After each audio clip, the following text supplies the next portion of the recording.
அந்த கோயிலிருந்து பள்ளிவாசல் மேலே இருக்குது. நம்ம இங்கேருந்து பார்த்தா தான் அந்த சர்ச்சு தெரியுது. இங்கே இருக்குது பாருங்க,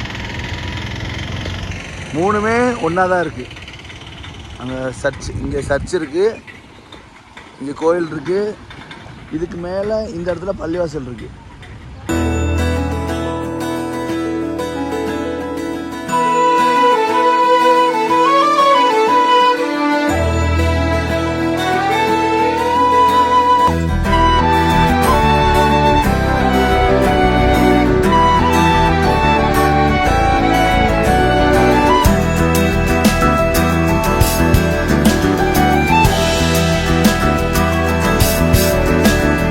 வானம் பறந்து பார்க்க ஏங்கும், பூக்கள் சிறகை நீட்டுதா, ஓடும் நதியினிலே ஓடம்